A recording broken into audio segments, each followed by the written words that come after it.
Road map problems की series में next problem है एक an organic compound A having molecular formula C5H8O3 gives effervescence with NaHCO3, मतलब उसमें COH ग्रुप है. Also on heating it readily gives ketone B and CO2. B on heating with dilute NaOH gives C. C gives positive iodoform test. B reacts with HCN to give D. D on treating with SOCl2 followed by KCN gives E. Which on alkaline hydrolysis followed by decarboxylation with soda lime gives N-butane. Gives N-butane.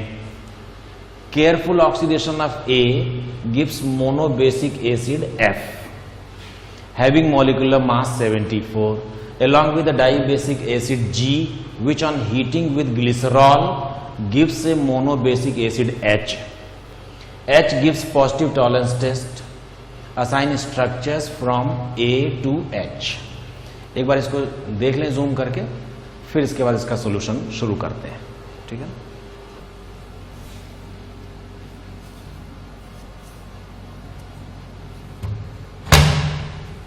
इसको खुलवाया था क्या तुमने?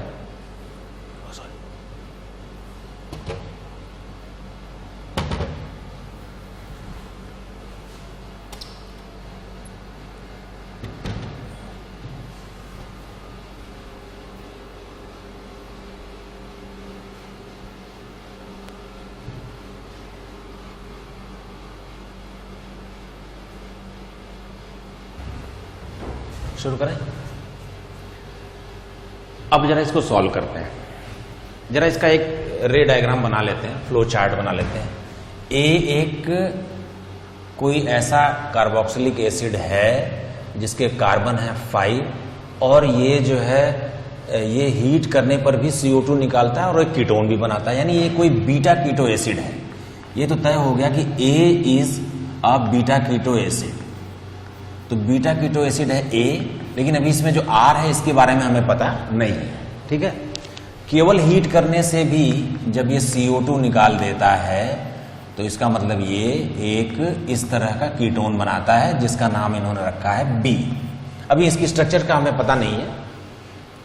B को जब हम NaOH से heat करते हैं तो C बनता है. C जो है वो डाइल्यूट NaOH से हीट करने पर जो एल्डोल रिएक्शन होती है वो देता है. इसके पास अल्फा H है तो एल्डोल रिएक्शन दे सकता है. ठीक है ना. और वो बाद में जो B है उसके लिए उन्होंने बोला कि HCN से रिएक्ट करवाते हैं. इसको डाइल्यूट NaOH से रिएक्शन करवाएंगे. डाइल्यूट NaOH के साथ इसको हीट किया जाएगा तो ये एक एल्डोल रिएक्शन होगी. इस पर आएंगे अभी जब हमको इसकी स्ट्रक्चर पता लग जाएगी तो आएंगे. इसकी स्ट्रक्चर पता लगाने के लिए और उसके अलावा इन्होंने B के लिए ये कहा है कि B जो है वो HCN से रिएक्ट करता है तो D बनाता है. D क्या चीज होगी? D में आप देखें यहाँ OH हो जाएगा, यहाँ CN हो जाएगा और यहाँ CH3 है. ये एक साइनोहाइड्रिन बन जाएगा. D is a cyanohydrin. R is still unknown. उसके बाद इन्होंने कहा कि जो D है ना इसको हम SOCl2 से ट्रीट करें. SOCl2 से ट्रीट करेंगे तो ये बन जाएगा Cl, राइट. Cl और साइनाइड. और उसके बाद फिर उन्होंने कहा फॉलोड बाय KCN कर दें. KCN कर दोगे तो ये बन जाएगा वहां साइनाइड. तो ये इस तरह से 2 साइनाइड ग्रुप आ गए. फिर इसका नाम उन्होंने रखा है E. और E के लिए इन्होंने कहा कि इसकी हाइड्रोलिसिस करवाई गई. अल्कलाइन मीडियम में जब इसकी हाइड्रोलिसिस करवाई जाएगी तो ये मिल जाएगा एक डाइकार्बोक्सिलिक एसिड, 1,1 डाइकार्बोक्सिलिक एसिड. इस 1,1 डाइकार्बोक्सिलिक एसिड के लिए इन्होंने कहा है कि जब हम इसकी हाइड्रोलिसिस कर दें और इसको सोडा लाइम से ट्रीट कर दें, तो सोडा लाइम से ट्रीट करने के बाद ये RCH2CH3 मिल जाएगा. इन्होंने कहा ये N-ब्यूटेन है. This is N butane. ये N-ब्यूटेन होने का मतलब ये है कि यहां R में 2 कार्बन है. इस N-ब्यूटेन इसको इन्होंने दिया, this is given to be N butane, right. अगर ये N-ब्यूटेन है,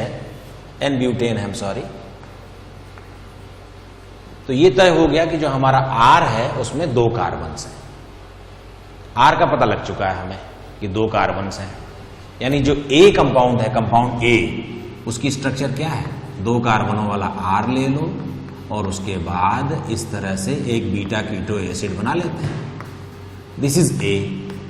अगर ये A है तो जब CO2 निकल जाएगी तो ये बन जाएगा R वाला जो है, ये 2 कंपाउंड लेके ये बन जाएगा ब्यूटेनोन। इसी ब्यूटेनोन से N ब्यूटेन मिला था हमें, ये ब्यूटेनोन है। अगर ये ब्यूटेनोन है तो D क्या है, D में यहाँ R की जगह इथाइल ग्रुप लगा दिया जाए तो ये इस तरह का एक साइनोहाइड्रिन है, ठीक है ना। और जब ये साइनोहाइड्रिन D है तो उसके बाद E क्या हो जाएगा, E हो जाएगा, यहाँ इथाइल लगाकर एक ही कार्बन पे 2 साइनाइड लगा लेते हैं, ये हो जाएगा E। This is E, right. तो हमें A, B, D और E मिल गया। C के लिए इन्होंने कहा है कि इसी का हम करेंगे एल्डॉल। एल्डॉल कैसे करते हैं भाई, एल्डॉल करने के लिए मैंने आपको बता रखा है कि आप एल्डॉल करने वाले जो मॉलिक्यूल हैं उसके 2 मोल्स को एक दूसरे के सामने इस तरह से रखें, एक दूसरे के सामने इस तरह से रखें कि एक की ऑक्सीजन और दूसरे की व्हाट यू कॉल, दूसरे का अल्फा H, 2 अल्फा H एक दूसरे की सीध में आ जाए, ठीक है ना। और यहां से आप H2O निकाल दें तो H2O के निकालने के बाद जो प्रोडक्ट बनता है वो है एल्डॉल का प्रोडक्ट। तो ये हो गया एल्डॉल। इसको इन्होंने कहा है कि ये C है, ये अल्फा बीटा अनसैचुरेटेड कीटोन है। और ये जो C है ये CH3CO ग्रुप की वजह से आइडोफॉर्म टेस्ट भी देगा, ऐसा उन्होंने उसमें मेंशन किया है कि C gives positive iodoform test, तो ये पॉजिटिव आइडोफॉर्म टेस्ट देगा। फिर उन्होंने एक बात और बोली है नीचे कि A को अगर हम केयरफुली ऑक्सीडाइज करें, केयरफुली ऑक्सीडाइज करें तो अब हमें पता लग गया कि बीटा कीटो एसिड है। अगर केयरफुली ऑक्सीडाइज करेंगे तो यहां से ये टूट जाएगा और कीटोन जब ऑक्सीडाइज होता है तो 2 फ्रैक्शंस में एसिड बनवाता है।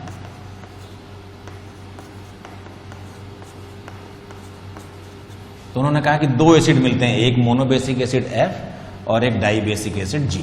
ये जो G है डाइबेसिक एसिड, ये एक्चुअली ऑक्जेलिक एसिड है, ऑक्जेलिक एसिड, राइट। इसके लिए इन्होंने कहा कि जब हम इसको ग्लिसरॉल से ट्रीट करते हैं, ग्लिसरॉल है ट्राईऑल, प्रोपेन 1 2 3 ट्राईऑल, तो ग्लिसरॉल से जब हम ऑक्जेलिक को ट्रीट करते हैं तो फॉर्मिक एसिड मिलता है।